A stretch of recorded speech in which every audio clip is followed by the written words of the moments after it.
In 1943, when the Telzer Rosh Yeshiva was here in America, before he opened up his next yeshiva in Cleveland, he lost his whole family in the Holocaust, and he knew that he lost everything, and he stood up and gave a drasha, which is brought in Pnimei Ladat. And he mentions that the name Binyamin, when Rachel gave birth to him at the time that she was passing away, Binyamin is called Ben Oni, of my oppression, that it was difficult because she, as we know, she died from that birth. But at the same time, Binyamin is the name for Gvura, for strength. How can the two contrasts come together? The answer is that Dafka, specifically in the place where there's darkness, where there's difficulty, the Ben Oni, the difficulty, that's where Gvura stands. That's where a person is able to build. And over there he was speaking about the power of the Holocaust and how we will have to rebuild after the loss. We have a klal, we have a basic rule in science that's called nature abhors a vacuum.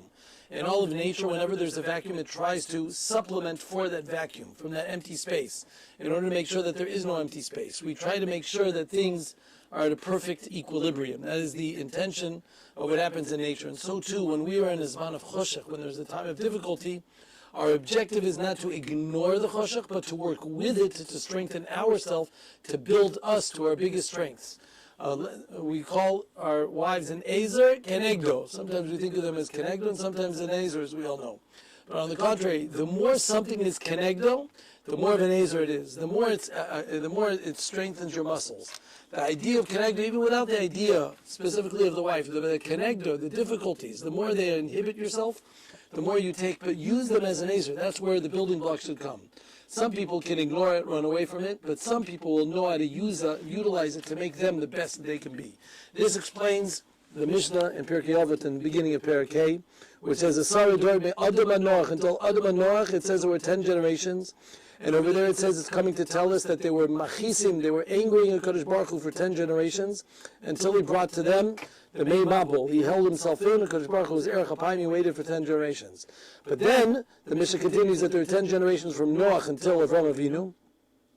And over there, the Hadgasha is a lot different than that. It says, until Avram Avinu was Noitel Schar Kulam. Noach is the Gematria, it's 58, because Avram Avinu was 58 when Noach passed away.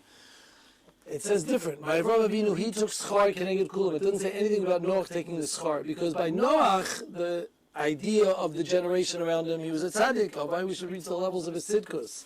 But it was a mafriya, was disturbance to his growth. He stayed away. He locked himself up in a room. He kept away from them because they couldn't handle their whole mahalach of life. 10 generations of growing more decrepit and more decrepit. And Noach just stayed away and kept in his Dalet Amot to stay away, which is also mahalach, and it's a good mahalach in certain situations.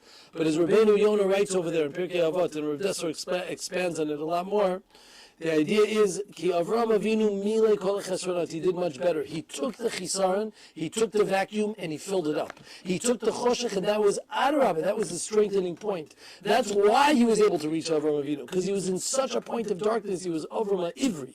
He took himself to the other side, but took the darkness and he utilized it for his strength. He didn't necessarily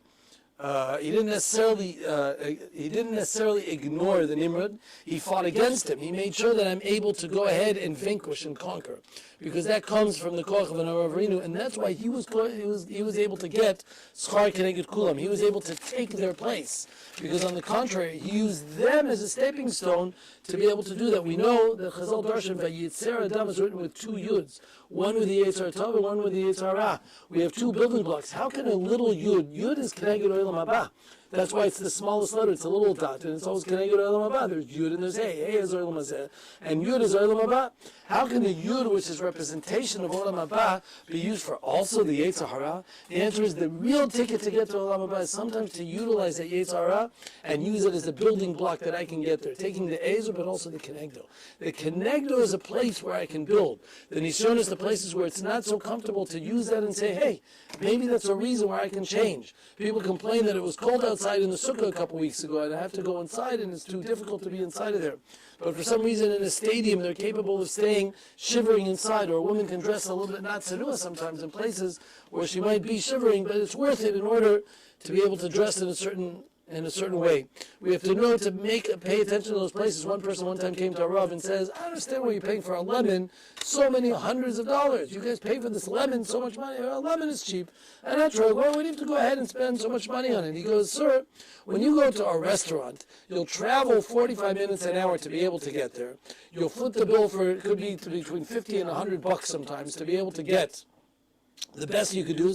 The best dish you can get. And what is it, b'sachakol? In the end of the day, what is it? It's a pot of noodles which gives you a stomachache that night when you come out and you're finished with the end of the day, but what it's all about.